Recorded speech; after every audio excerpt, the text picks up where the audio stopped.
vais commencer avec quelques petites informations, une mini présentation de notre série. Donc, je commence par me présenter. Je suis Anna Yette, la responsable du Centre national de danse-thérapie, qui organise cette série de webinaires. Premièrement, je veux remercier la Fondation RBC qui finance toutes ces séries et nous permet d'offrir les événements gratuitement. Et je vous profite aussi pour vous informer que nous allons annoncer des nouvelles activités dans les prochaines semaines. Donc, si vous voulez être informé dès que les inscriptions vont ouvrir, vous pouvez juste vous inscrire à notre infolettre. Écrivez-moi si vous souhaitez les faire. Aussi, veuillez noter que le webinaire est enregistré. Il sera disponible sur notre blog dans quelques semaines. Et nous allons aussi télécharger sur le blog la présentation de Nicole et Geneviève. Aussi, sachez que nous enverrons un questionnaire à la fin du webinaire. Donc, je vous demanderai si vous pouvez dédier 2-3 minutes à remplir le questionnaire. Bon, ça nous permettra d'améliorer nos prochains événements. Et pour ce qui est la présentation d'aujourd'hui, Geneviève Dussault et Nicole Arbonnier vont présenter leur nouvelle approche d'analyse du mouvement, l'observation d'analyse du mouvement. La présentation durera à peu près 1 heure. Et ensuite, ils pourront répondre aux questions. Donc, je vous conseille d'utiliser les panneaux questions et réponses ou question and answer si votre Zoom est en anglais pour poser votre question. Vous pouvez aussi voter pour les questions que vous aimez les plus et on va essayer de donner la priorité à ces questions-là. Si vous posez des questions dans les chats, on risque de les manquer ou de ne pas les voir. Donc, je vous conseille vraiment d'utiliser les panneaux questions et réponses. Et j'ai une question que vous ne voyez pas votre image. Et oui, c'est effectivement normal. On est en mode webinaire, donc vous ne pouvez pas allumer votre caméra ou votre microphone. On va juste vraiment voir Geneviève et Nicole aujourd'hui. Donc, je laisse la parole à eux et bon webinaire à tous et merci encore d'être ici. Donc, bonjour à tout le monde. Je vais tout de suite partager mon écran. Voilà, on va commencer. Donc, je me présente. Donc, Nicole Arbonnier, professeure en études du mouvement au département de danse de l'Université du Québec à Montréal. Et bonjour tout le monde, je suis Geneviève Dussault, chargée de cours au département de danse et collègue de recherche et d'enseignement de Nicole Arbonnier. Voilà, donc aujourd'hui, nous allons vous présenter une proposition conceptuelle sur l'analyse qualitative du mouvement, qui est le résultat en fait d'une recherche que nous avons menée entre 2013 et 2016, dans laquelle nous avons croisé 2 approches d'analyse du mouvement existantes, l'analyse du mouvement selon Laban et l'analyse fonctionnelle du corps dans le mouvement dansé. Comme nous allons présenter toutes les 2, nous allons alterner nos voix, Geneviève et moi, tout au cours de la présentation. Alors, nous présentons à 2, mais je dois quand même préciser que cette recherche, nous l'avons menée à 3. Donc, Catherine Ferry était aussi présente dans cette recherche. Elle est danseuse, formatrice de professeurs de danse en France, entre autres. Et comme vous pouvez le constater, donc toutes les 3, nous sommes toutes formées à des degrés divers dans les 2 approches d'analyse du mouvement que nous avons étudiées. Je dois préciser que Catherine et moi, Catherine, je pense, il s'est imposé assez vite qu'il y avait une complémentarité entre l'ACMD et le LMA dès la fin des années 90. Alors après, quand je suis arrivée au Québec en 2004 et que j'ai eu la chance de rencontrer Geneviève, nous sommes tombés assez rapidement d'accord sur le fait qu'il était nécessaire de mieux articuler les dimensions fonctionnelles expressives dans nos approches d'analyse du mouvement. Et donc, quand il était temps pour moi de commencer un nouveau projet de recherche, eh bien, nous avons commencé à explorer une première piste à ce sujet, donc dès 2010. Et puis, nous avons aussi choisi de co-enseigner un cours à la maîtrise en danse qui s'appelle Théorie et observation du mouvement, donc à partir de 2011. Si je mentionne ce cours, c'est parce qu'il a aussi contribué de manière assez importante à approfondir nos réflexions pour développer ce qui est maintenant l'OAM. Et donc, j'en profite aussi au passage de remercier tous nos étudiants qui, au fil des ans, ont contribué à raffiner notre proposition. Ça nous paraissait évident qu'entre les deux approches, il y avait une complémentarité qu'il fallait exploiter. Dans les deux cas, et chez les deux penseurs principaux que sont Rudolf Laban et Hubert Goddard, l'espace est fondamental et est au cœur de l'articulation de leur pensée. Chez Laban, l'espace va se concrétiser dans l'intention du mouvement qui va amener le bougeur dans une relation dynamique à l'espace. Et chez Goddard, c'est la fonction symbolique du mouvement qui va s'exprimer dans la relation à l'espace. On va brièvement présenter les deux approches puisqu'on veut garder tout notre temps pour l'OAM. Donc, brièvement, le LME a été développé par Laban et ensuite par Irmgard Bartenieff. Ça a commencé en Allemagne au 20e siècle, au début du 20e siècle, pour ensuite se développer en Angleterre et aux États-Unis. Et ce qui est peut-être l'originalité de la pensée de Laban, c'est d'avoir placé le mouvement comme au cœur de la relation que l'homme peut avoir avec le monde. Aussi, il a été parmi ces penseurs du 20e siècle à reconnaître l'importance du mouvement dans la santé globale d'un individu. Sans vouloir réduire le LME, mais bon, pour le simplifier, pour ceux qui ne connaissent pas, on pourrait dire que ça répond à 4 questions. Quoi? Donc, quelle partie du corps, comment le corps s'articule? Où, à quel endroit dans l'espace le corps va bouger? Comment, avec quelle dynamique, avec quelle intention intérieure? Et le pourquoi, avec quelle forme. Si vous voulez plus d'informations sur le LME, je vous invite à consulter le site du Laban Bartenieff Institute of Movement Studies. L'adresse apparaît sur le PowerPoint. Alors, en ce qui concerne l'analyse fonctionnelle du corps dans le mouvement dansé, qui est donc une approche beaucoup moins connue que le LMR, elle a été élaborée par 2 danseurs et chercheurs dans le mouvement, Hubert Goddard et Odile Rouquet, dans un contexte très particulier de la formation préparatoire au diplôme d'État de professeur de danse en France dans les années 80-90. Alors, de par la formation de ces 2 personnes, Hubert Goddard de formation complémentaire, Hubert Goddard en rolfing et Odile Rouquet en idéokinésis, nous portons une attention assez particulière à la dynamique posturale que l'on va regarder autant d'un point de vue sensoriel, notamment la proprioception, qui alimente toute la conscience de soi dans le mouvement, et à travers les dimensions symboliques, notamment donc l'imaginaire, pour donner du sens au geste. Donc, je peux pas en dire plus aujourd'hui, mais si vous êtes intéressé, vous pouvez consulter le site de notre association Accord Cinétique.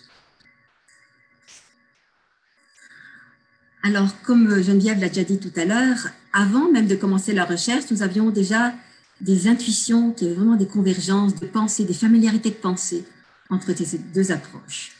Déjà, en termes de la nature psychosomatique, dans les 2, autant la dimension donc, corporelle, somatique et la dimension psychologique sont étroitement imbriquées. La dimension autogénétique, donc le développement de l'individu, notamment donc dans la construction gravitaire, et puis tout ce qui est sensation, perception, action, c'était en interaction dynamique constamment. Comme l'a dit Geneviève, et je redis un peu ici au niveau de l'espace, autant Laban parle de dimension morphogène de l'espace, et Goddard va parler donc de la dimension virtuelle et symbolique de l'espace. Et au niveau des 3 perspectives, que sont la kinésphère et dynamosphère chez Laban et la gestosphère chez Goddard, comme quoi elles participent à l'actualisation du rapport au monde de l'individu. Alors, en termes de recherche, nous avons sollicité 24 analystes de mouvement experts, la moitié formée en LMA et l'autre moitié en AFCMD. Avec chacun d'eux, j'ai fait un entretien individuel inspiré de l'entretien d'explicitation, dans lequel il s'agissait d'analyser une séquence de danse sur vidéo. Là, évidemment, la même séquence pour tout le monde. Et donc, cette recherche a donné lieu à 2 types de résultats. Un premier qui était d'identifier les processus qu'on a fait en termes d'activité, donc le processus de l'observation. Et Voilà. Et le deuxième type de résultat, qui était la conceptualisation de l'OM, qu'on a construit à partir de la convergence des discours des analystes de notre recherche. J'en profite ici pour expliquer pourquoi on a choisi d'accoler observation et analyse dans le titre de notre approche. C'était pour rendre justice à l'importance de cette activité d'observation qui est souvent implicite et nous, on voulait vraiment la rendre explicite de par le rôle qu'elle joue dans l'analyse du mouvement.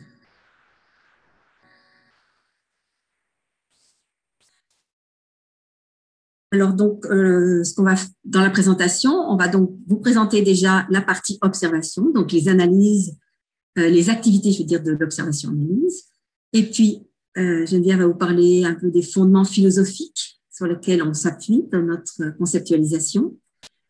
Et ensuite, on viendra au schéma conceptuel en tant que tel, dans la partie analyse, et on finira par deux études de cas. Alors, en termes d'observation-analyse, vous voyez qu'on a pris le mot activité, c'est pas pour rien. C'est une perspective qui est inspirée des travaux de Jean-Marie Barbier sur le concept d'activité. Jean-Marie Barbier, qui est un chercheur qui était directeur du Centre de recherche sur la formation au CNAM, Conservatoire national des arts et métiers, et qui a été aussi mon directeur de thèse. Et donc, cette notion d'activité nous a intéressés parce qu'elle nous a permis de prendre de la distance par rapport au vocabulaire spécialisé, donc de l'analyse du mouvement, et puis d'adopter donc un point de vue extérieur, tout en proposant un vocabulaire commun et transversal aux deux approches, ce qui nous intéressait beaucoup. Donc finalement, mais ça nous a permis aussi de rompre avec l'évidence implicite, comme disait tout à l'heure, de l'observation, pour rendre ces processus sous-jacents beaucoup plus explicites. Alors, nous avons repéré 3 espaces d'activité, l'espace du centre et l'espace de la perception, donc sentir, se laisser attirer, prioriser, bouger avec. Ensuite, dès que les analystes commencent à mettre des mots sur ce qu'ils voient, donc on est dans l'espace de la représentation, et là on a des activités comme décrire, énoncer un savoir, identifier, questionner, valider. Et ensuite, une fois que tous ces observables, tous ces mots ont été posés, l'idée c'est de comprendre ce qui se passe. Donc on est dans l'espace du sens, avec des activités comme inférer, c'est-à-dire proposer une explication là où la meilleure explication possible en fonction des informations disponibles, et évidemment construire du sens. Et je dois préciser que c'est dans cette activité de construire du sens qu'on arrive vraiment à articuler, comme nous désirions le faire, donc les dimensions fonctionnelles expressives du mouvement. Pour éclairer un peu plus les espaces d'activité que vient de présenter Nicole, je vais parler un peu des fondements philosophiques derrière l'OAM. Donc d'abord, bien sûr, au cœur de l'OAM, il y a l'empathie kinesthésique qui nous a fait vraiment expérimenter le fait qu'un mouvement vers l'autre, même le regard d'un analyste, est aussi un mouvement vers soi. Et que cette empathie kinesthésique, elle est vraiment centrale à notre expérience du mouvement. Mon advisor, quand j'ai fait ma formation LME, Peter Madden, disait « You cannot learn without being touched ». Donc, plus on va vers l'autre, plus on se laisse imprégner, plus notre regard est incarné. Et puis, je pense que l'activité d'observation, qui est au cœur aussi de l'OAM, c'est le O de l'acronyme, fait qu'on incorpore l'expérience de l'observateur dans l'analyse de la personne observée, et ça, c'est fondamental.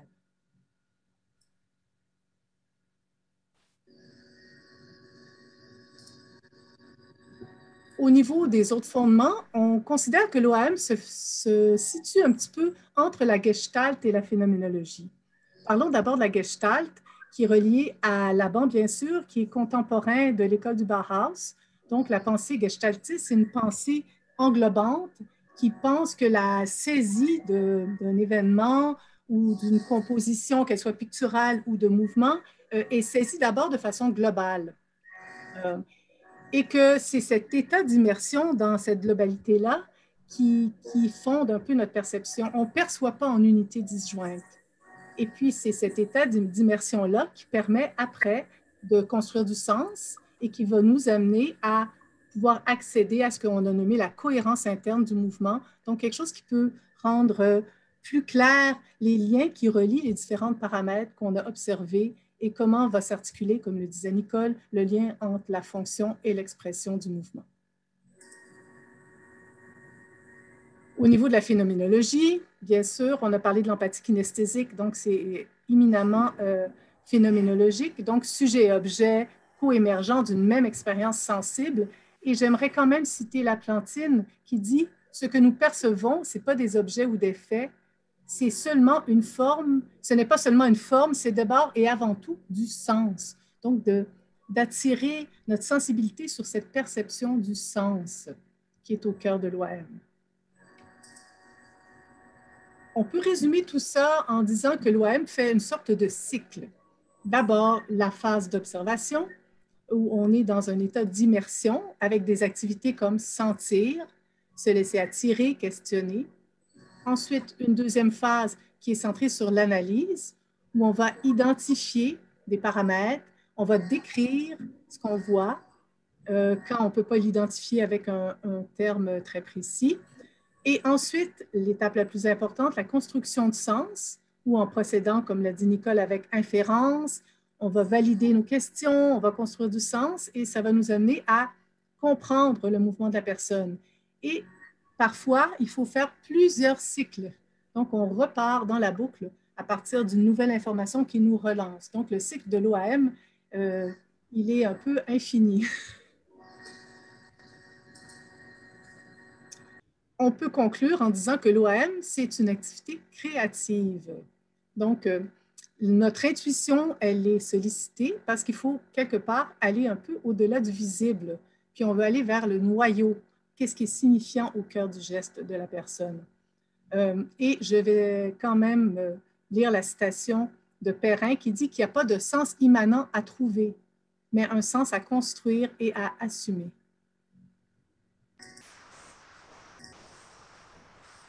Donc, on arrive maintenant au schéma conceptuel en tant que tel. Donc, vous voyez qu'on a choisi pour cette schématisation un diagramme de Venn.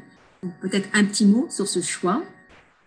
C'est parce que ce diagramme nous permet une circularité entre les paramètres sans privilégier un point d'entrée particulier. Donc, voilà, c'était une fonction que remplit très bien ce type de diagramme. Et puis, donc là, je vais juste nommer en fait les différentes zones de notre diagramme et après, on va les développer. Donc, on a ce qu'on appelle dans le rose la sphère du fond qu'on a reliée à la fonction phorique. Ensuite, dans le bleu, la sphère de l'espace qu'on a reliée à la fonction haptique. Et la sphère de la dynamique qu'on a reliée à la fonction expressive. Et bien sûr, il y a les zones d'intersection du diagramme qui ont été très nourrissantes pour développer vraiment une vision très globale du corps en mouvement, la coordination entre le fond et l'espace, l'engagement entre l'espace et la dynamique, l'intention entre le fond et la dynamique, et évidemment au centre, l'intégration des dimensions fonctionnelles et expressives. Donc, les trois fonctions de l'OAM représentent un peu la dimension systémique de ce que nous proposons et c'est inspiré vraiment de la médecine qui organise le corps en système. Et l'originalité de l'OAM, c'est d'avoir utilisé cette pensée-là pour montrer l'importance et la complémentarité des trois fonctions dans le lien entre l'expression et l'aspect fonctionnel du mouvement humain. Et c'est grâce à ces trois fonctions-là qu'on peut souligner la dimension psychocorporelle qui est si importante dans les deux approches que nous avons croisées pour créer l'OAM. Donc, on commence avec la première fonction, qu'on appelle la fonction phorique. Donc là, qui est illustrée de manière très éloquente par le tableau de Picasso, de la mère qui porte son enfant. Donc c'est l'idée que d'avoir été porté, c'est important pour pouvoir après se porter. Donc cette fonction nous vient assez directement de la notion de holding de Winnicott, pour qui le support est aussi bien physique que psychique. On voit bien tout le support affectif est aussi important que le support physique.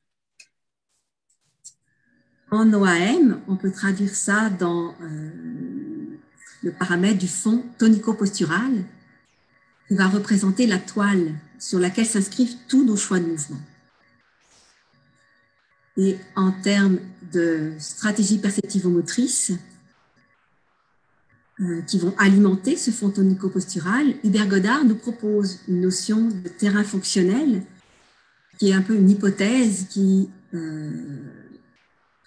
dirait qu'on aurait une stratégie perceptive privilégiée pour s'équilibrer.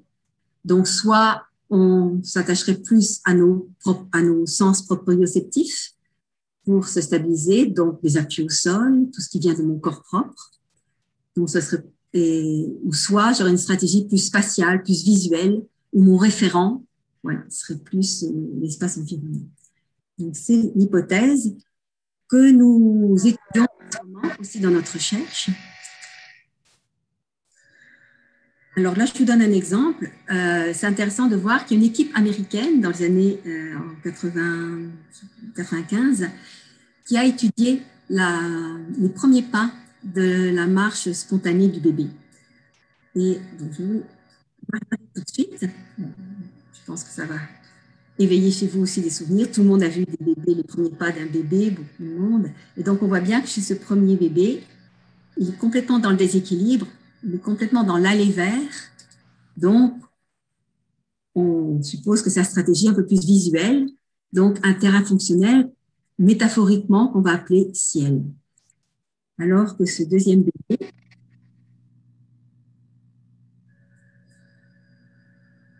on voit bien comme il articule son genou, il ne fait pas l'autre, il assure chaque pas, il n'est pas dans le déséquilibre, il est beaucoup plus vertical. Et donc, ça va être une stratégie qui va partir du geste plutôt de se repousser, une stratégie plus proprioceptive et que métaphoriquement, on va appeler plus terre. Alors, cette équipe américaine pensait que ces stratégies disparaissaient ensuite avec le développement de l'enfant. C'était juste au début. Or, il y a des cliniciens, notamment un physiothérapeute belge, Soyer, qui a très bien décrit chez des patients adultes la marche qui vient d'en haut et la marche qui vient d'en bas. Alors là, on vous propose, je vais arrêter mon partage d'écran, on vous propose de regarder, et puis c'est Geneviève qui va prendre le relais, de regarder deux femmes qui marchent dans un parc, et on va voir que chacune d'elles a vraiment une stratégie particulière. Et donc, on va vous laisser la regarder d'abord.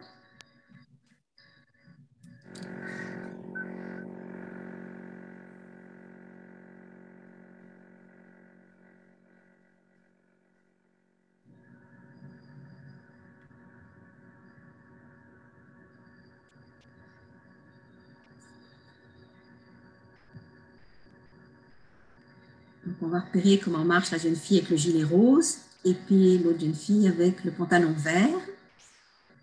Alors, je ne sais pas si l'image était fluide pour tout le monde, mais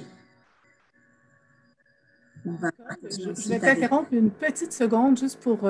il y a eu beaucoup de questions dans le chat. Le bruit de fond que vous entendez provient d'une imprimante, je pense, qui est à l'université dans un bureau qui est adjacent à celui où parle Nicole, donc elle n'a pas vraiment le contrôle sur ce bruit. Je voulais qu'on s'en excuse, on n'a pas le contrôle là-dessus. Voilà.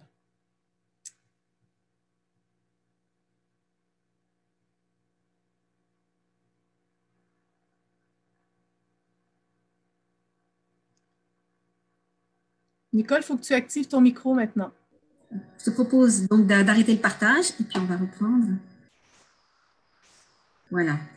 Donc, ce qu'on a pu repérer, je ne sais pas si vous m'entendez bien maintenant, chez la jeune fille en rose, c'est qu'elle aurait plus une stratégie extéroceptive, donc plus visuelle, avec des bras plus moteurs, un regard donc vraiment dirigé dans l'espace, et au niveau de sa cage thoracique, une tendance plus à l'inspiration. Donc, on prendrait un terrain fonctionnel plus ciel, entre guillemets, alors que chez la jeune fille avec le pantalon vert, une stratégie beaucoup plus proprioceptive,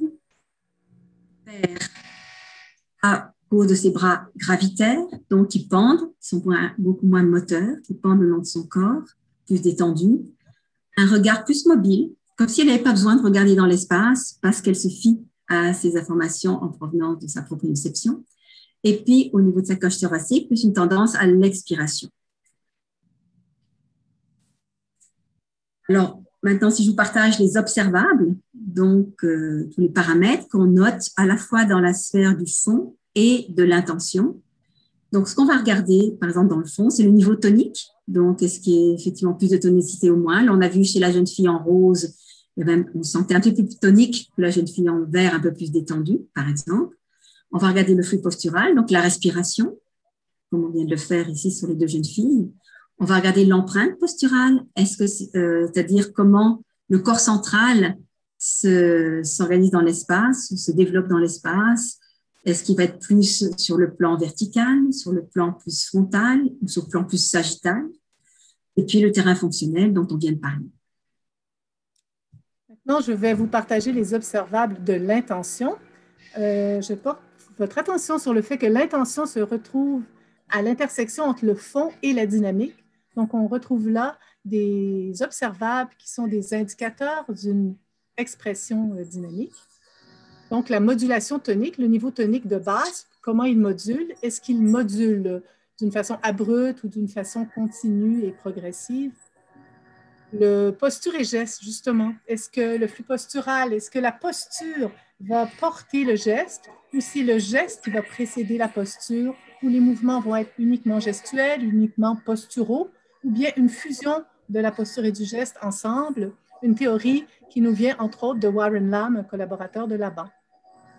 Le flux postural peut être spatialisé aussi, une sorte de pré-mouvement qui peut, par la respiration, indiquer une direction dans l'espace. Et le regard, qui peut être intérieur, qui peut être spatial ou qui peut être adressé à relationnel d'une certaine façon, à quelqu'un, par exemple. Alors, on va essayer d'illustrer en images quelques-uns, pas tous, mais quelques-uns de ces observables. Donc, on peut voir ici sur cette première personne, c'est une marche un peu au ralenti, qu'on voit le déséquilibre avant le début de sa marche. Il est vraiment engagé, son regard est vraiment engagé dans l'espace, il a les bras relativement moteurs. Donc, on va déduire un terrain fonctionnel plutôt ciel qui se confirme ici avec, on voit qu'il est complètement suspendu par le haut du corps, toujours sur l'avant des pieds, avec un regard appui. Et à l'inverse, chez cette personne qui a les bras beaucoup plus gravitaires, qui a un regard mobile ou un regard intérieur, on va plutôt déduire un terrain fonctionnel plus stable. Chez ce danseur, on remarque que les modulations toniques, son terrain fonctionnel est ciel, on peut souligner son empreinte posturale sagittale et l'intégration de la posture et du geste.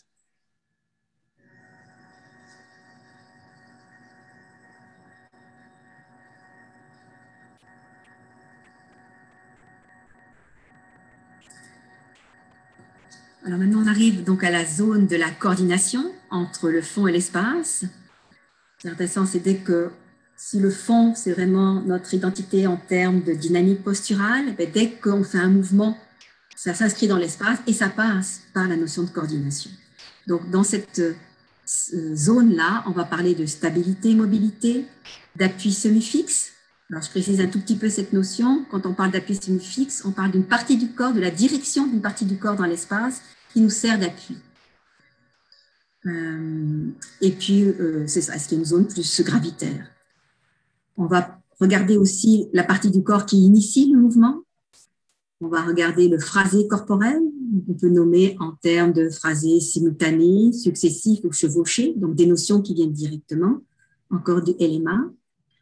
On va regarder les chaînes de développement moteur, donc radiation par le nombril, chaîne spinale, chaîne homologue, homolatéral ou contralatéral, sont des notions qui ont été bien développées notamment par le Body Mind Centering.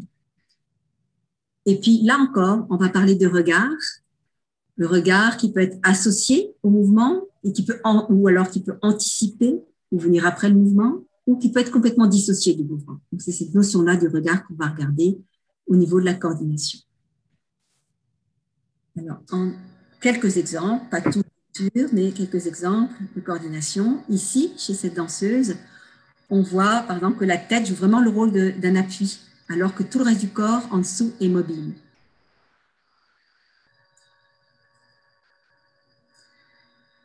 Chez cette danseuse-là, on va regarder au niveau de l'initiation, par exemple, où c'est très clair qu'elle a l'initiation par les bras ou par les mains, dans ce mouvement-là notamment. Et chez ce danseur, qu'on a déjà vu tout à l'heure, mais là, on va regarder du point de vue du phrasé corporel, qu'on voit qui est très simultané. Bras et jambes ensemble, deux ensemble.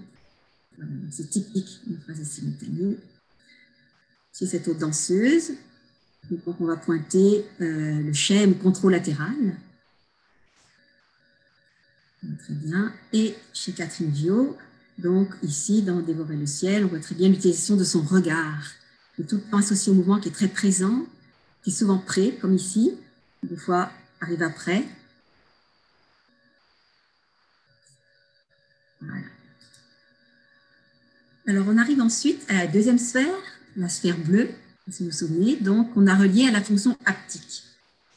Alors, cette notion d'haptique, elle nous vient de James Gibson, qui fait ressortir l'interdépendance entre la perception et l'action. Donc, Gibson, qui était un psychologue, qui a très bien vu que tous les sens, vue, ouïe, toucher, kinesthésie, opèrent sur un mode intersensoriel constamment en relation avec la motricité.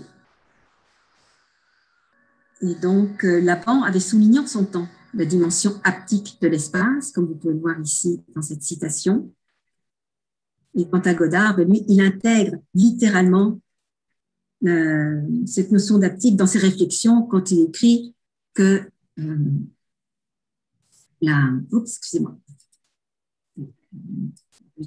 que l'intersensorialité construit la spatialité et que cette spatialité est faite de mes potentiels d'action. Et donc, c'est ce qui lui fait noter aussi que la perception de l'espace est singulière à l'individu. Personne n'a la même intersensorialité, qui n'induit pas les mêmes potentiels d'action. Donc, chacun est singulier dans ce domaine-là. Alors, en termes d'observables, par exemple pour l'espace, eh bien, on va regarder la gestalt du mouvement, notion encore qui nous vient du LMA, c'est-à-dire d'avoir une vision très globale de la forme du mouvement dans l'espace. Donc, on va associer à une forme balle, mur, vis et pain. Donc, ces notions-là, on va les reprendre, on les intègre dans notre proposition.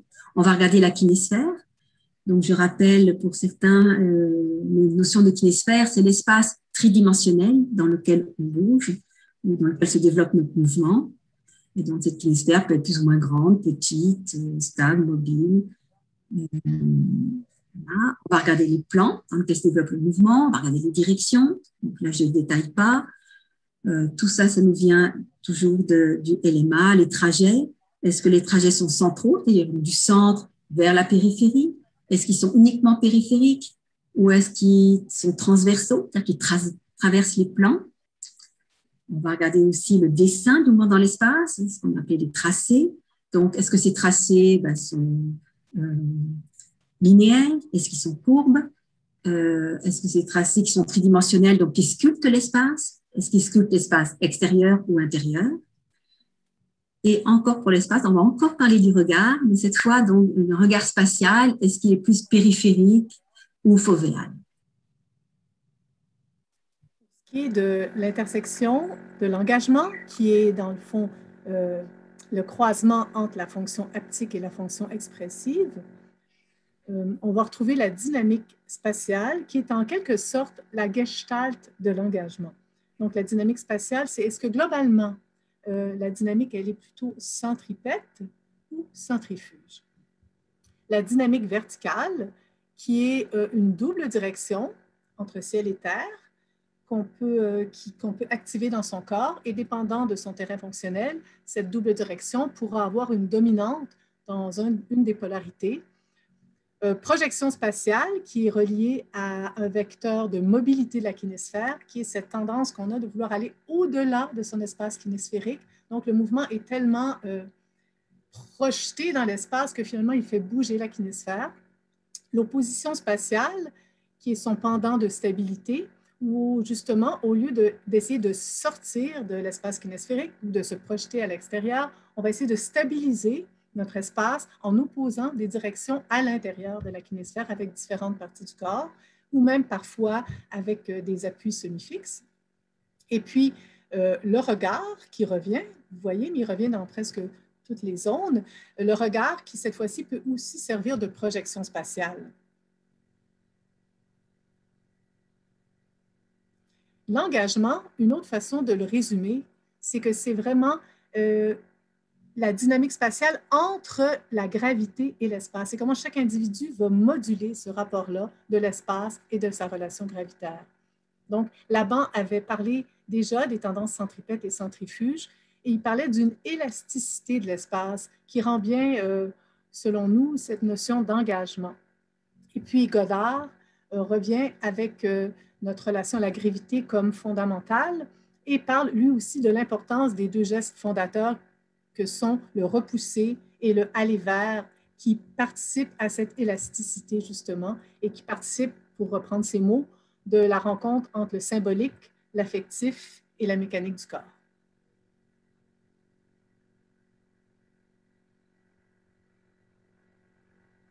Donc, on va regarder quelques exemples en images. Donc, ce qu'on voit ici chez cette danseuse, c'est sa dynamique spatiale, centrifuge, les oppositions spatiales qui sont très claires, et aussi sa projection spatiale qu'on voit ici, qui l'amène, avec le regard, qui l'amène dans une grande kinésphère mobile. Un très bel exemple de grande kinésphère mobile par le déséquilibre, par sa projection spatiale. Et au contraire, chez cette danseuse ici, qui est dans une petite kinésphère stable, donc toujours pas de déséquilibre, on pourrait dire aussi un espace proche. Ici, chez Pierre-Marc, ce qu'on voit, c'est une dynamique centripète, dans le sens où l'accent de son mouvement est toujours vers le regroupement de son mouvement, et non pas vers l'extension. On arrive à la troisième sphère, qui est la fonction expressive. Donc, la fonction expressive, elle a été bien décrite par Rudolf Laban. Loureiro le dit dans ses mots, parce que la plupart des textes qui traitent de la fonction expressive, de la théorie des efforts de Laban, sont en anglais. Mais Loureiro a publié un texte en français et elle dit que ça relie la motivation interne et le mouvement perçu. Et c'est cette double réalité de la partie invisible de ce qui est vécu par l'individu et de sa manifestation visible dans l'espace du mouvement qui est propre à cette fonction dynamique. Laban va parler d'une énergie mouvante qui est vraiment au cœur du jeu énergétique de l'individu. C'est vraiment, en elle aimer la fonction expressive, elle est centrale. Et puis, chez Goddard, il va plutôt parler d'intensité et d'intentionnalité, qui rejoint la notion d'intention du mouvement chez Laban. Et encore une fois, quand on arrive dans ces concepts fondateurs, on voit comment les deux penseurs se rejoignent assez profondément au niveau de la philosophie. Donc, on va détailler dans la prochaine diapo les éléments de cette fonction expressive, les observables. Voilà. Donc, au niveau des observables, il est certain que on se base complètement sur la théorie de l'effort de Laban parce qu'il n'y en a pas eu de mieux. Enfin, c'est ce qu'on a à l'heure actuelle pour parler de toutes ces qualités dynamiques. La seule chose que l'on a fait, c'est de modifier un peu le vocabulaire pour rendre mieux compte de la réalité de certains phénomènes. Donc, par exemple, dans sa théorie de l'effort, Laban parle de poids. Nous, on préfère parler de mobilisation de la force interne, qui, on pense, correspond plus à la réalité de ce que c'est. Par rapport à l'espace, on va parler de relation à l'espace, puis qu'il s'agit d'une motivation interne, de relation au temps. Et pareil pour le flux, pour rendre mieux compte de la réalité de ce phénomène, on va parler de relations aux forces externes, que sont bien sûr la gravité et la force d'inertie, la force centrifuge. On va reprendre complètement tout ce qu'il développe en termes d'état et de pulsion. Et puis, évidemment, les phrasés dynamiques développées par Vera Malettic, donc qu'elle a identifié en termes de impulsif, impactif, rebond, balancé, accentué, continu, etc.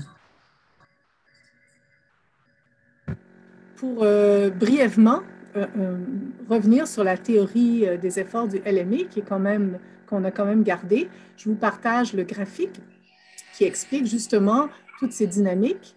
Donc, on voit qu'au niveau des forces externes, dont a parlé Nicole, elles peuvent être sans entrave ou contrôlées. Au niveau de la force interne, donc l'énergie musculaire qu'on va déployer peut être intense ou faible. Au niveau de la relation au temps, ça peut être accéléré ou décéléré. Et de notre relation à l'espace peut être plus unidirectionnelle et multidirectionnelle.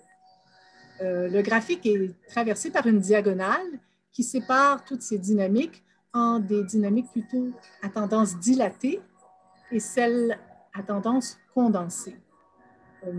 Pour en savoir plus, je vous réfère encore, si vous voulez, de la documentation en français au livre d'Angela Loureiro, Effort, l'alternance dynamique dans le mouvement, qui reprend toute cette terminologie de Laban, bien sûr pas en OAM, on n'a pas encore écrit le livre.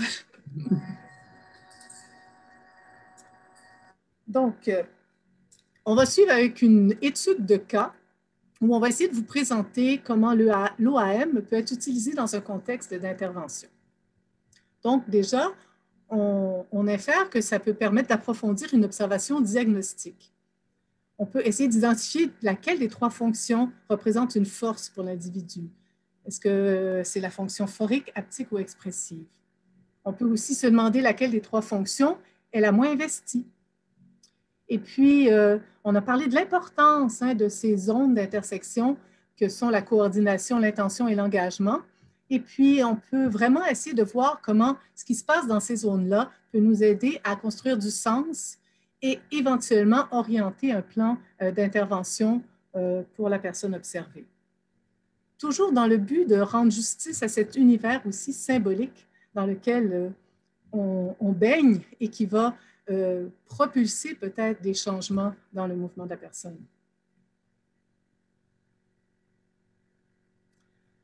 Pour faire un cas concret, on va avoir le cas de Y, qui est une personne âgée de presque 88 ans, qui a des blessures aux pieds, surtout le droit, qui l'empêche de faire un transfert complet sur ses pieds, suite à une opération qui a laissé aussi une jambe gauche très désensibilisée et qui sort d'une hospitalisation de 2 mois où elle est restée alitée, presque immobile. Et pour préciser, Y, c'est ma maman. On va la voir dans un premier temps dans sa marche d'origine.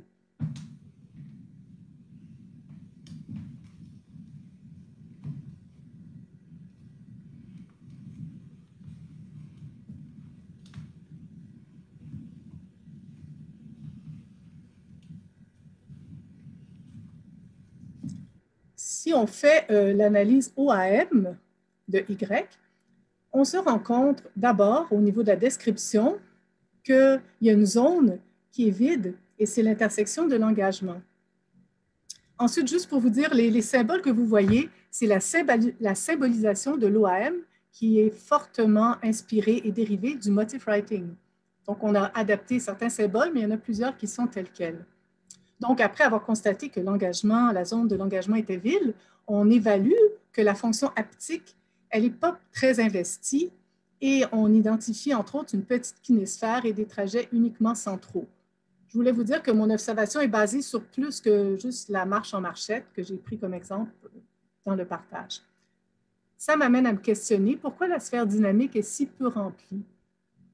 Donc, j'infère que dans l'intersection de l'intention, je pourrais peut-être avoir des pistes pour enrichir cette fonction expressive.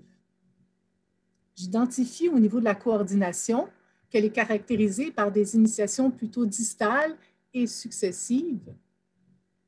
J'identifie aussi que la fonction phorique indique une tendance proprioceptive et une posture plutôt sagittale. Et au niveau de la construction de sens, dans le lien fonction-expression, je vois que c'est dominé par une coordination où Y prend appui sur la flexion avant et que son regard est vraiment intérieur. À partir de ces observations, j'ai essayé de construire du sens pour avoir une idée d'un plan d'intervention. Donc, si je vois une les éléments observés dans chaque zone d'intersection du graphique OAM, je les ai mis en parallèle avec des intentions, coordination et engagement à développer. S'il n'y a pas de modulation tonique, comme j'ai observé, donc il y aurait une idée de développer la modulation de la force interne. Le regard qui est surtout intérieur ou adressé à moi, en l'occurrence, l'idée de développer un regard plus spatial et surtout plus périphérique.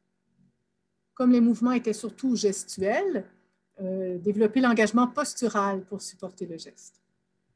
Au niveau de la coordination, les mouvements successifs m'amènent à vouloir développer des mouvements plus chevauchés. Les initiations distales m'amènent à essayer d'explorer les initiations centrales. Et le fait qu'elles soient en appui sur la flexion avant m'amène à vouloir développer plus de verticalité en retrouvant un appui du tronc, puisqu'on ne peut pas trop s'appuyer sur les pieds, et un appui du regard aussi au niveau de la coordination. Comme l'engagement était plutôt absent, il y avait vraiment un intérêt à développer la dynamique verticale et une certaine projection du regard.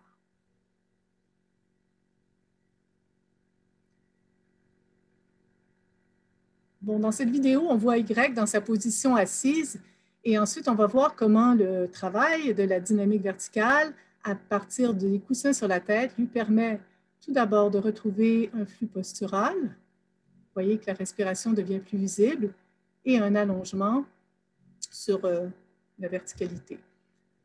Transposé dans la marche,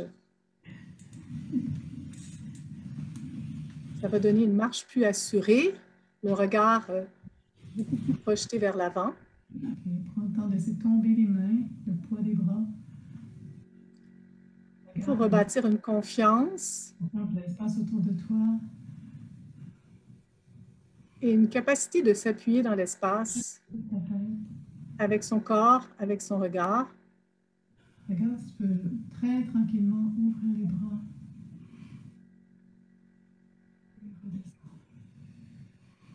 Sens que quand tu ouvres les bras sur le côté, ça transfère un petit peu ton poids sur tes jambes, c'est un peu différent.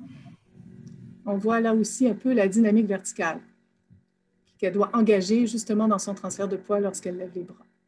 Dans les vidéos suivantes, c'est beaucoup plus une exploration du rapport geste-posture. Donc, au début, le passage du ballon se fait d'une façon plutôt gestuelle et assez peu engagée.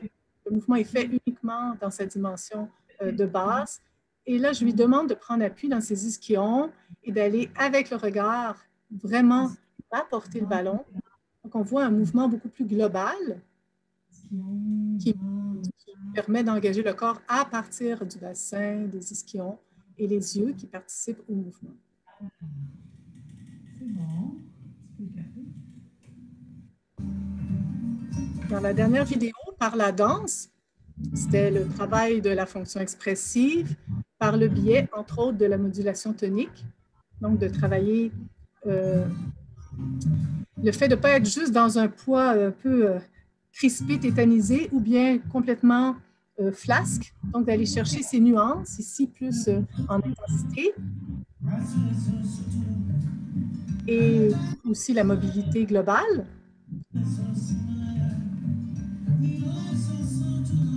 Et ici, plus une intensité faible, plus de délicatesse dans le mouvement, la connexion main-yeux.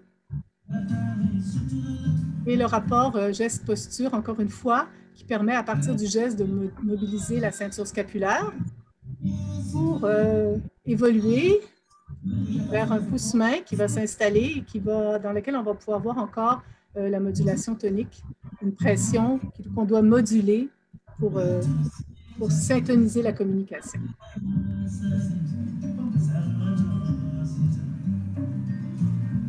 Donc, toute cette période d'intervention avec ma maman, ça a duré à peu près 1 mois.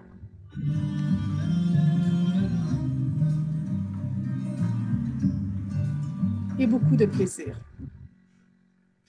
Donc, les objectifs, c'était de retrouver la fonction haptique par l'appui du regard et par l'activation de la dynamique verticale, d'augmenter la mobilité globale par l'engagement du lien posture-geste et de retrouver les modulations toniques par du mouvement expressif et aussi du renforcement musculaire que je n'ai pas montré parce que ce n'est pas spécifique à l'OAM. Je laisse la parole à Nicole. Ouais, donc maintenant, je vais vous montrer l'exemple, un autre cas R. C'est une personne qui a subi une ablation du sein droit, qui a eu des complications post-opératoires, qui ont occasionné un lymphodème au membre supérieur droit, et des limitations du mouvement relié aux cicatrices au sein droit et à l'abdomen, et donc un mouvement aspiratoire très réduit et des torsions du buste très difficiles.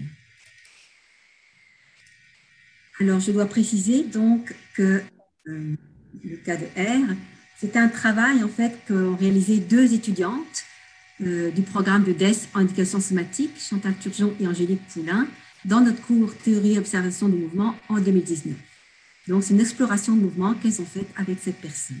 Donc, déjà, un merci à Chantal et Angélique d'avoir partagé avec moi cette vidéo.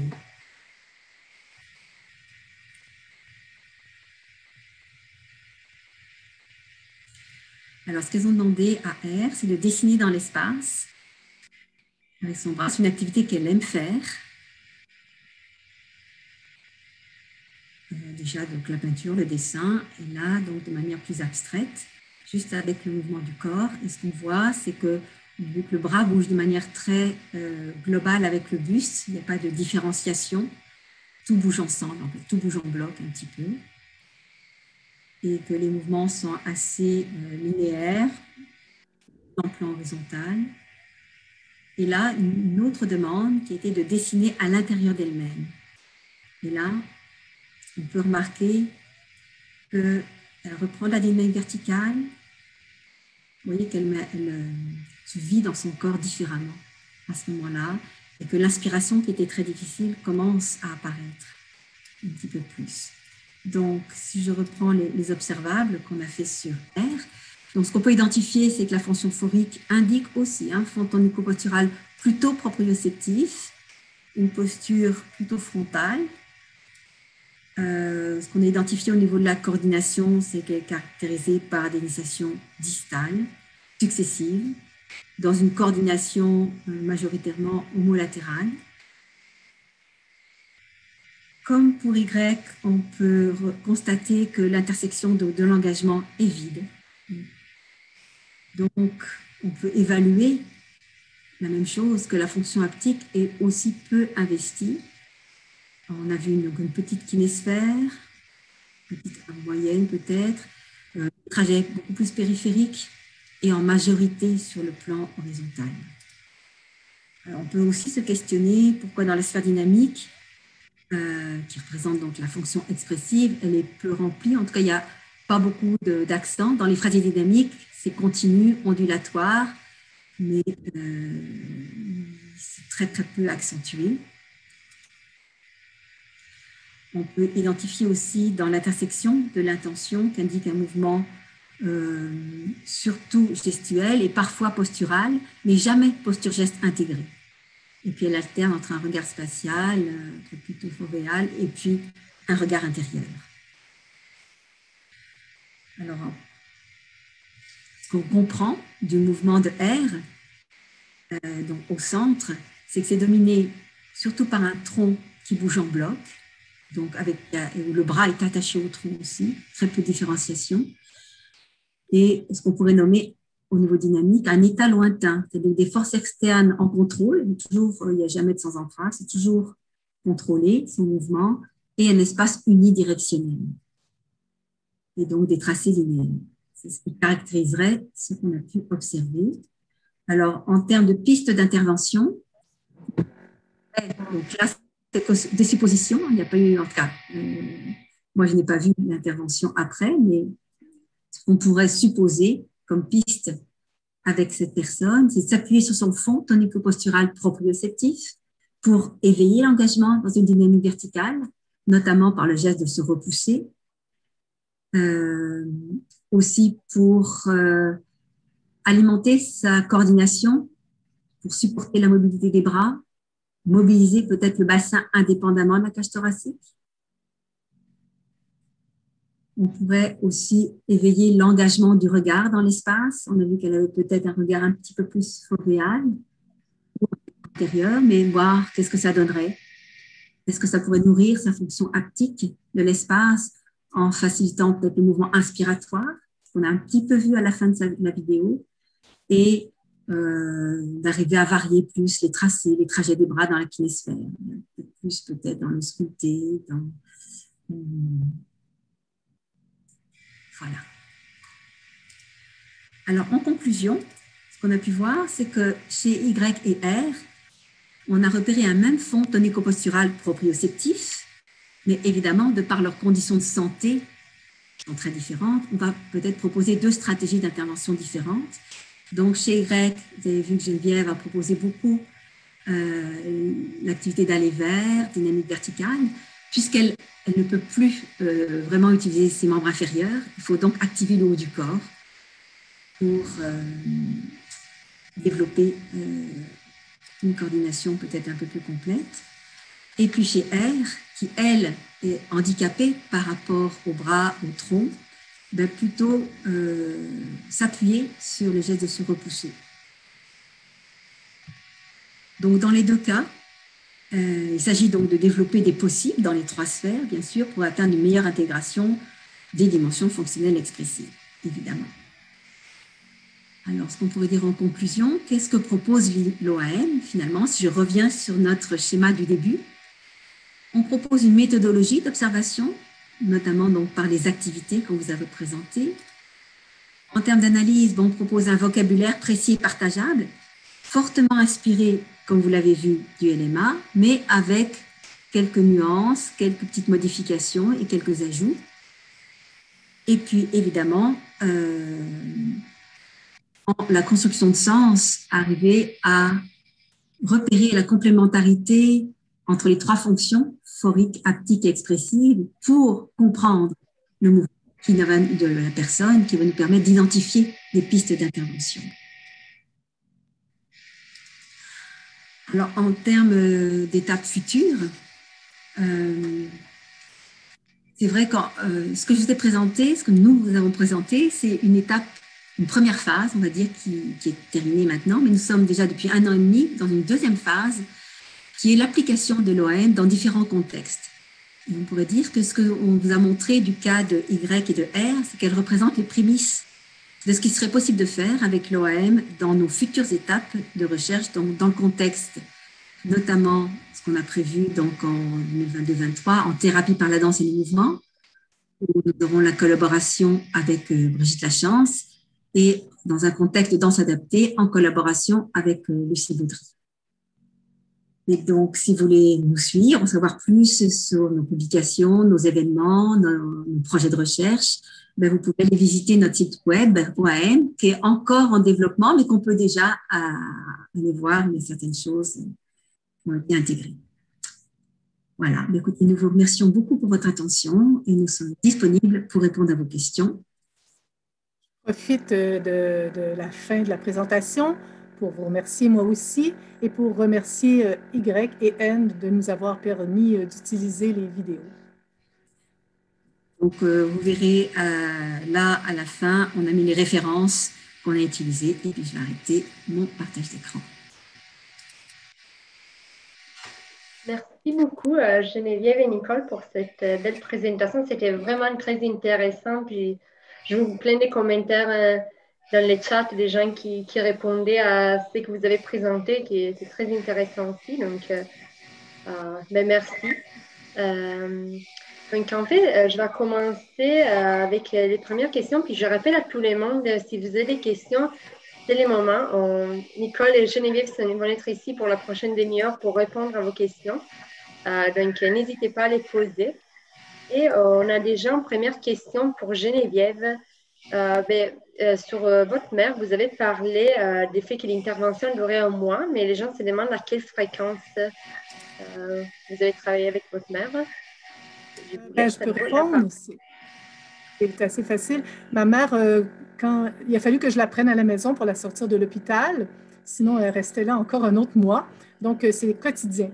On a travaillé ensemble, bougé, dansé quotidiennement pendant 1 mois. On continue, mais là, c'est peut-être plus aux 2 jours maintenant.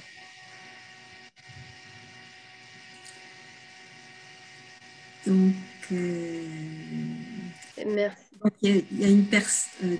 Donc, je vois là qu'il y a une personne qui va voir le lien du site encore. Ben, c'est OAM Danse. Je peux vous le remontrer si vous voulez, parce que je ne vois pas d'autres questions pour l'instant. Ben, je peux aussi les partager ensuite dans les chats et je pourrais les envoyer. Vous allez tous recevoir mon beau courriel avec les liens pour les questionnaires des satisfactions. Je vais ajouter aussi les liens vers les sites des Home Dance pour que vous puissiez vraiment savoir. Alors, il y a une question peut-être pour Geneviève. Quel était le type d'écriture symbolique? On parle de là-bas. Point d'interrogation. Je vais juste casser ça. L'écriture symbolique, elle est vraiment... le point de départ, ça a été le motif writing, qui est développé entre autres par Language of Dance, Valérie Preston Dunlop à Londres. Non, excuse-moi, Anne Hutchinson Guest et Valérie Preston Dunlop, je pense les deux, en tout cas à Londres. Et ce système d'écriture qui est un système essentiel, donc qui ne va pas, comme la band notation, écrire tous les détails du mouvement, mais qui cherche à écrire l'essence du mouvement.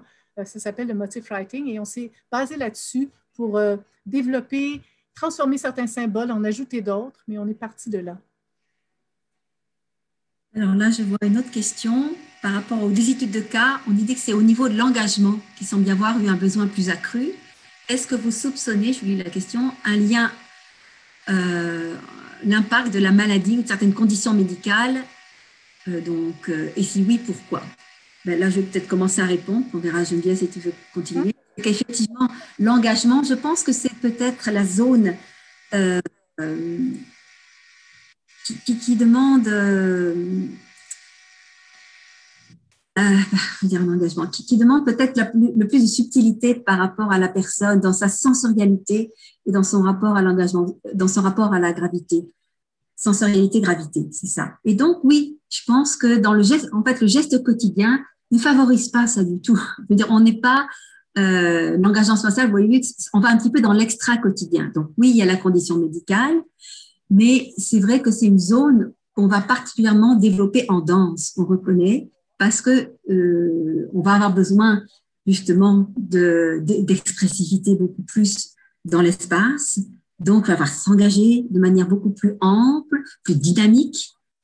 Donc, je dirais à la fois, oui, la condition médicale, mais je pense aussi le type de mouvement quotidien ne favorise pas la zone d'engagement. Voilà, moi, je rajouterais que je pense que la zone de l'engagement, justement, on remarque, sans parler de conditions médicales, je pense que le vieillissement, on remarque souvent que c'est comme une chandelle qui diminue doucement. Il y a quelque chose, passé un certain âge, la vitalité diminue, donc ça va se transparaître, et particulièrement, je pense, dans la sphère expressive et dans la zone de l'engagement. Mais avec la stimulation, on dirait que ces zones-là, cette sphère-là reprend vie, mais qu'elle ne va pas nécessairement être spontanément là, mais ça ne prend pas grand-chose pour la réactiver. Je pense que c'est beaucoup en lien avec le vieillissement. C'est une de mes hypothèses. Dans le cas de ma mère, je pense qu'il y avait tout le fait qu'elle ne peut plus transférer son poids complètement sur ses pieds faisait que si on ne trouvait pas une solution pour réactiver le haut, elle allait continuer à s'écraser avec la gravité. Et c'est ce que j'ai essayé de lui donner une option finalement. Alors, il y a une autre question qui est, pourriez-vous revenir sur ce qui est à l'intersection de la fonction phorique et la fonction haptique? Alors, je vais peut-être commencer. Quand on a parlé, donc j'imagine que la personne veut parler de la zone de la coordination. Donc, fonction phorique, ça représente toute la singularité de la personne dans sa posture, dans ce qu'on a parlé du fond tonico-postural, c'est-à-dire que c'est la posture à la fois avec le tonicité. Et dès qu'il y a, donc et on a bien dit que c'était notre coordination de départ. Cette posture, c'est un départ. C'est avec ça qu'on commence. Et dès qu'on développe un mouvement dans l'espace, et donc, forcément, on coordonne. Qu'est-ce qui va être stable? Qu'est-ce qui va être mobile? Où est-ce que je mets mon support? Où est-ce que je vais être mobile? Quelle articulation je mets en jeu? Donc, c'est vraiment la zone de la coordination qu'on a trouvé qui était entre les deux. Alors, je ne sais pas si ça répond bien à la question de Laetitia, mais ce serait ma réponse. Je ne sais pas, Geneviève, si tu veux compléter. Je pourrais juste ajouter que la fonction phorique, dans la zone de coordination, elle va se spatialiser, c'est-à-dire qu'elle va devenir des patrons de coordination dans l'espace. Un peu comme en Bertenieff, on relie l'espace intérieur avec l'espace extérieur en utilisant des repères osseux, par exemple, pour relier un vécu interne avec l'espace qui nous entoure. Alors, je pense qu'il y a vraiment cette zone où on va articuler notre intériorité en relation avec le monde extérieur, puis ça se passe un peu dans entre autres, dans cet espace de coordination. La question de Christine. Connaissez-vous le KMP, Kestenberg Movement Profile, de Janet Kestenberg, pourrait être intéressant pour complémenter votre modèle dans la zone effort par ces notions de effort, pré-effort, et aussi intéressant pour Tension Flow Rhythm. Je vais peut-être laisser Geneviève répondre. Oui, je connais le KMP parce que quand on fait une formation en LME, on a une brève introduction du KMP, on lit des articles. C'est quand même un système complexe et très précis avec des grilles d'analyse. Donc, je pense que dans toute la notion d'intention, de modulation tonique, on touche un petit peu à cette idée de tension flow rhythm et de pré-effort. C'est sûr que ça pourrait être intéressant d'essayer de développer plus en finesse cette zone-là. Et bien sûr que ce serait peut-être une idée de creuser avec le KMP. Il faudrait peut-être aller chercher une collaboration avec un spécialiste du KMP pour faire ça. C'est une suggestion très intéressante. Si vous connaissez quelqu'un spécialiste du KMP dans la zone montréalaise et alentour, bien que maintenant avec Zoom, on peut aller partout dans le monde, mais ça pourrait être intéressant de collaborer. Je veux dire que moi aussi, je me suis beaucoup intéressée au KMP, même si je n'ai pas fait la formation là-bas officielle. Mais je pense qu'il y a une familiarité de pensée, notamment avec toute la pensée de la fonction tonique de Goddard et certains éléments du KMP. Alors, il y a Franck qui nous pose la question sur quelle est la définition du mouvement gestuel, des bras surtout. Et quelle différence, spécificité avec le mouvement en général, avec les déplacements. Est-ce que tu veux répondre à ça, Geneviève? C'est un jargon qu'on utilise, un mouvement gestuel, c'est un mouvement qui va utiliser une seule articulation. Par exemple, on va bouger le bras, mais sans nécessairement l'appui ou un changement dans la posture du corps central ou des appuis. Le bon exemple, c'était dans la vidéo, on voyait Y avec le ballon. Donc, oui, on peut faire juste un mouvement des bras ou on peut décider d'impliquer tout le corps dans son mouvement. C'est un choix. Donc, le mouvement peut se faire juste avec le geste, mais dans le cas où quelqu'un a tendance de bouger juste de façon segmentaire, ça peut être intéressant d'aller chercher le corps central aussi et de faire ce que Warren Lum appelle un posture-geste intégré, un PGM en anglais, Posture Gesture Merger, qui sont des moments où on assume pleinement notre geste et sa portée expressive en impliquant aussi sa respiration, sa posture, tout son être finalement. Les déplacements, c'est autre chose. C'est les déplacements dans l'espace. Généralement, on parle des déplacements de la kinésphère. Donc, Franck nous dira si ça répond à ta question. Ensuite, Odile nous pose la question de la zone d'intersection vide. Alors, je pense, Odile, que tu fais allusion à la zone de l'engagement.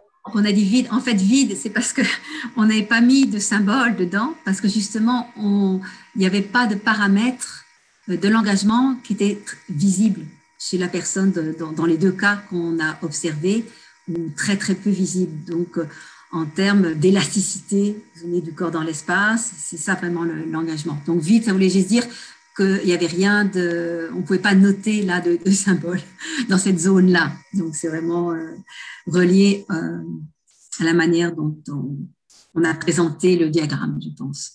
Mais nous, en termes de mots, on va dire peu investi. Voilà, c'est comme ça qu'on le traduirait. Parce que la sphère de la fonction expressive, elle était d'ailleurs jamais vide, parce qu'il y a toujours quelque chose, mais des fois, elle est plus investie, moins investie, comme l'a dit Nicole. Alors, la question de Bradley, quelles sont vos pensées ou perspectives sur la danse-thérapie pour traiter les enjeux psychologiques? Alors, c'est clair que, je vais déjà commencer une piste de réponse, puis Geneviève te complétera sûrement. C'est que dans le pensée des trois fondateurs, donc des approches d'analyse de mouvement sur lesquelles on s'appuie, la dimension psychologique, on va dire, en tout cas symbolique, est présente dans le mouvement. Par contre, c'est vrai que nous n'avons aucune formation, nous, psychologique, pour intervenir spécifiquement dans cette dimension-là. On va juste dire qu'on pense que le mouvement a des liens avec la dimension psychologique de la personne, c'est évident. Mais pour traiter les enjeux psychologiques, là, moi, je ne m'avancerai pas. Mais je vais laisser Geneviève peut-être. Je vais réitérer ce que Nicole a dit, c'est-à-dire qu'on n'a pas de formation en psychologie. Par contre, je peux juste parler de mon expérience avec Y et je remarque que quand on travaille uniquement au niveau du corps, il y a des changements sur le plan psychologique, c'est clair. Est-ce que moi, j'ai remarqué beaucoup plus d'assurance, un mieux-être global, des réminiscences aussi, des mouvements qui la ramenaient à des souvenirs, à des choses du passé qui étaient positives et qui refaisaient surface. Donc, j'observe ça. Je ne suis pas spécialiste, mais je pense que toute intervention profonde sur le corps et sur le mouvement a des effets psychologiques. Pour pouvoir identifier des corrélations plus précises, je pense qu'il faudrait que j'ai une formation en psychologie. Alors, une réaction de Franck par rapport à notre notion de poids, où nous, on l'a nommé mobilisation de la force interne, qui répondrait effectivement à la force musculaire. Et pour lui, il sent que la mobilisation de la force comme essentiellement associée donc aux dynamiques musculaires, alors que le poids me parle plus comme précisément un moyen d'économie de la force musculaire. Comment recevez-vous cela? Ce qu'il faut comprendre, c'est le système Laban marche sur des polarités. Donc, pour mobiliser son poids, il faut de la force musculaire. Ça, c'est juste une réalité physiologique, je dirais. Donc, nous, la polarité, c'est qu'on la mobilise de manière intense ou très faible. Et là, mobiliser la force musculaire de manière faible, c'est une économie. C'est vraiment l'économie. Après, voilà.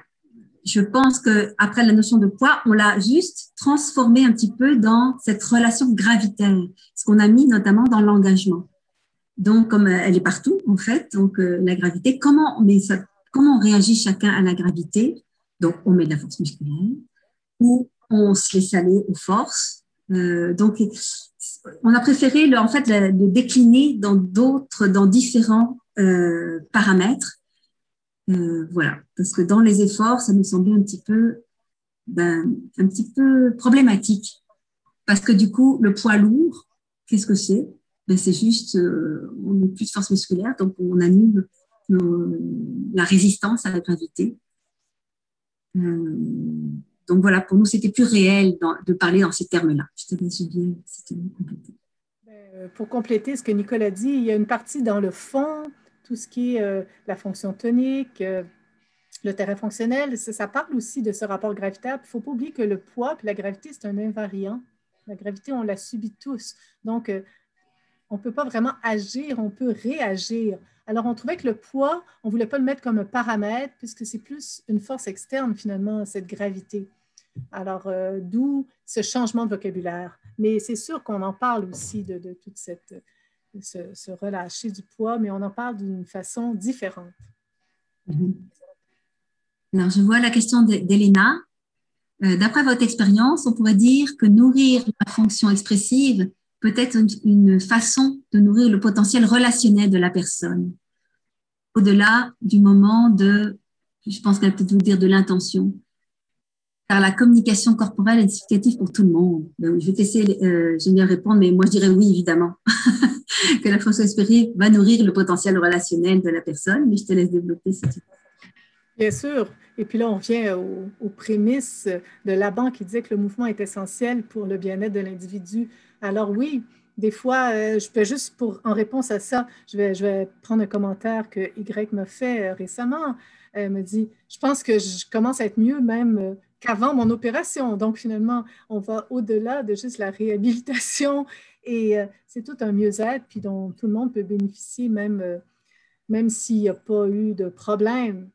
C'est juste que souvent, le problème devient le déclencheur d'une démarche qui nous fait découvrir un mieux-être qu'on ignorait. parce qu'on était un petit peu déconnecté peut-être de sa corporéité pour toutes sortes de raisons. Et puis, plus récemment, on pourrait dire que les ordinateurs vont être un vecteur de ça peut-être aussi, de cette déconnexion corporelle. Donc, c'est quelque chose qu'il faut garder dans notre mire d'humain. Alors, je regarde s'il y a des nouvelles questions. Laetitia, vous avez abordé certaines pistes d'intervention, notamment liées au regard, à l'engagement. Croyez-vous qu'il soit possible d'intervenir auprès d'une clientèle en la guidant uniquement par la voix et l'empathie kinesthésique ou le toucher demeure-t-il essentiel pour comprendre une certaine forme d'intention qui ne serait pas naturellement acquise? Bon, je commencerai à répondre que tous les moyens sont bons. Parce que nous sommes des êtres multisensoriels. Donc, certains vont être plus sensibles au toucher, ça va leur parler, puis d'autres non, ça va les gêner. Par contre, ils vont devoir plus à l'ouïe, à l'entendre, à une musique, plus peut-être conceptuelle, à l'explication qu'on va donner, ou peut-être kinesthésique, vraiment juste voir le mouvement faire par quelqu'un d'autre, ça va les embarquer. Donc, voilà, on dirait, on est multiples. Chacun a une préférence sensorielle peut-être, et donc on explore en fait ensemble qu'est-ce qui marche pour une personne. Voilà. Il y avait le commentaire de Bradley. Je ne sais pas, Geneviève, tu veux prendre peut-être. Oui, par rapport au commentaire de Bradley, qui fait référence au mouvement authentique, je trouve ça intéressant parce que moi, c'est une de mes pratiques depuis 7-8 ans. Et puis, c'est sûr que je vois un lien aussi et que ça a sûrement influencé l'intervention que j'ai faite avec Y, cette connaissance et ce vécu du mouvement authentique qui finit par, d'une façon très personnelle et intuitive, nous faire découvrir par nous-mêmes ce que finalement des consignes extérieures nous font découvrir dans un contexte d'intervention.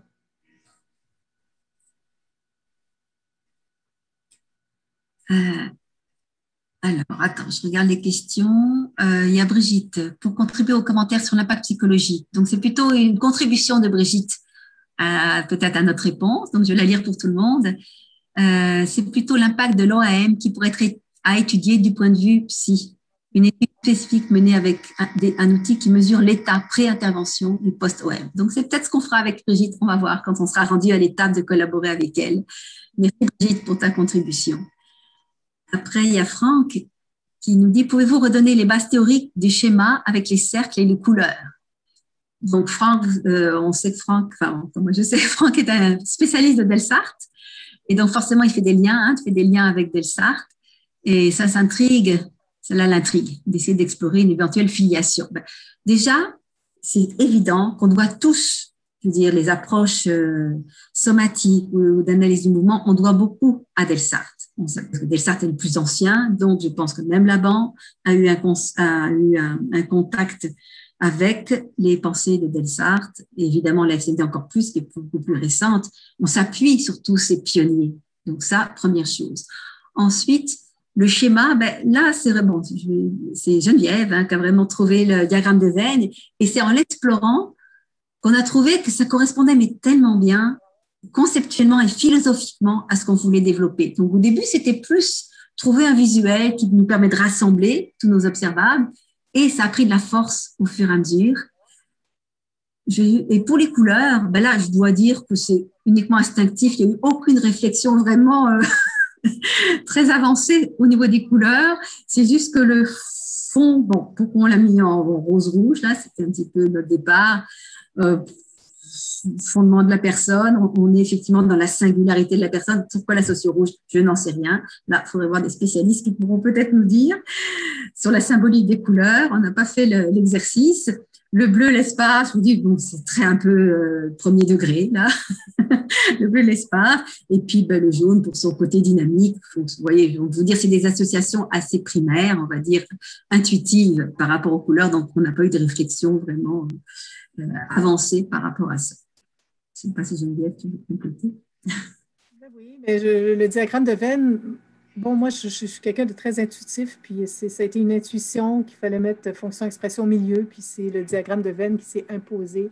Et comme le dit Nicole, c'est là qu'on a découvert le potentiel des zones d'intersection comme étant, puisque c'est très difficile de schématiser quelque chose qui se passe dans un synchronisme. Donc, il faut toujours, quand on présente un diagramme, considérer qu'il y a des limites à la schématisation et que finalement, si on regarde le diagramme de Venn, la zone intérieure qui apparaît petite, finalement, chez quelqu'un qui a intégré toutes les dimensions, cette zone-là serait immense. Finalement, tout serait au milieu. Donc, c'est un peu paradoxal. C'est pour ça qu'on regarde beaucoup les zones d'intersection qui nous rapprochent du centre. Parce que quelqu'un pourrait avoir un diagramme avec tout dans le milieu et puis rien autour, ce qui voudrait dire que tout, finalement, est lié fonction-expression. Alors, là, c'est cette limite de la schématisation qui... Mais ça prend ça pour pouvoir discourir, pour pouvoir voir puis discriminer, mais finalement, tout est interrelié. Alors oui, la remarque d'un spectateur, l'OAM est-il applicable uniquement pour une intervention thérapeutique ou est-il possible de l'appliquer pour une intervention pédagogique artistique? Il est possible d'observer l'interaction avec l'autre, avec la portion possible. Évidemment. Donc, en fait, les exemples qu'on vous a donnés, c'était aujourd'hui parce qu'on s'inscrit dans une série de webinaires en lien avec la danse-thérapie. Mais évidemment, au départ, vous avez compris que ce soit l'AFCMD ou la BAN, c'était dans la danse. Donc, évidemment, c'est une importance énorme dans l'application pédagogique. C'est même, je dirais, presque le premier application. Comme je vous ai dit au départ, l'AFCMD, ça a été élaboré comme matière qui n'existait pas avant pour former des professeurs de danse, donc notamment dans leur pédagogie, pour les aider dans leur pédagogie. Donc oui, évidemment que c'est, au départ, ça a été fait pour la pédagogie de la danse, typiquement. Maintenant, on voit très bien que ça peut s'appliquer dans d'autres domaines. Je peux vous dire, par exemple, que dans nos recherches, dans nos étapes de recherche là, qui sont prévues, on analyser des mimes, l'interprétation des mimes sur la même œuvre.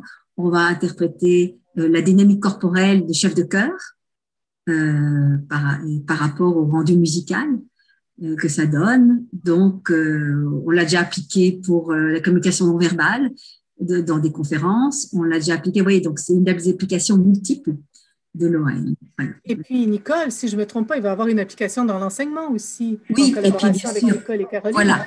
Ça, la prochaine étape de l'année prochaine, on va l'appliquer dans l'enseignement en milieu scolaire, primaire, secondaire, collégial. Donc, évidemment, la danse, parce que c'est quand même son premier terrain d'application. Mais voilà, donc, oui, évidemment.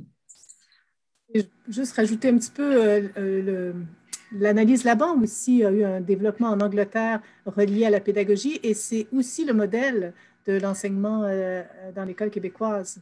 Donc oui, c'est très relié à la pédagogie. Et juste pour pousser un petit peu plus loin aux applications multiples de l'OAM, en ce moment, je suis sur un projet de recherche où l'OAM sert à analyser les mouvements et les déplacements d'une équipe en situation d'urgence, en néonatalité, en réanimation. Donc, il y a plein d'applications.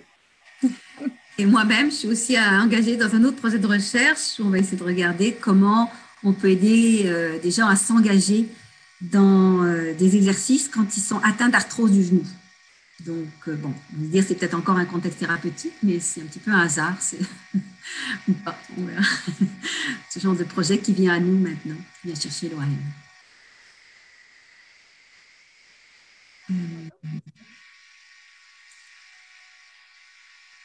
Ok. Un commentaire de Franck. Voilà, donc je vous lis juste le commentaire de Franck. Si on renvoie aux associations delsartiennes, donc il nous renvoie aux associations delsartiennes, on arrive directement à des dimensions psychologiques. Ok, donc il fait écho à une question précédente. Ok, ben je pense que là, on n'a plus de questions pour l'instant. Oui, en fait, je ne vois plus de questions. Donc, je ne sais pas s'il y a quelqu'un qui a une dernière question qui veut poser pour le moment. Sinon, on peut se saluer. Puis, merci beaucoup pour cette belle présentation. C'était très intéressant. Votre discussion maintenant pour répondre aux questions était très intéressante aussi. Donc, merci.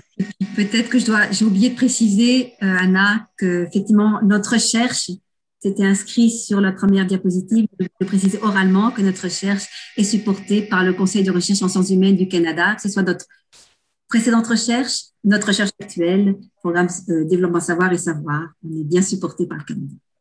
Effectivement, merci. Ben, Je pense que c'est tout. Merci beaucoup et merci à tous les participants. On était à 60, entre 60 et 70 aujourd'hui. Donc, merci d'avoir passé les samedis matins avec nous. Et bonne journée à tous et toutes. Je vois qu'il y a des questions qui arrivent encore. En fait, c'est des gens qui vous remercient pour la présentation. J'ai vu qu'il y avait une question quand même d'une personne qui disait s'il y avait une formation pour ça. On pourrait peut-être dire à cette personne-là qu'on est en train de former certaines de nos étudiants de deuxième cycle à l'OAM. Il y a un cours universitaire qui peut être ouvert à l'étudiant libre. Donc, vous pouvez prendre ce cours universitaire qu'on offre où on enseigne l'OAM au deuxième cycle en danse, au département de danse de l'UQAM. Et c'est un cours ouvert. Donc, comme étudiant libre, vous pouvez le prendre déjà pour commencer. Parfait. Puis, je rappelle à tous les membres qu'on a enregistré les webinaires. Puis, les webinaires et les PowerPoint que Nicole et Geneviève vont utiliser vont être disponibles sur notre blog dans les prochaines semaines. Donc, vous pourrez juste aller sur le blog, onglet formation, puis vous allez trouver la présentation. Si vous voulez comme revoir les références ou les diagrammes qu'on a utilisés. Bonne journée à tous et merci. Bye. Merci, Anna.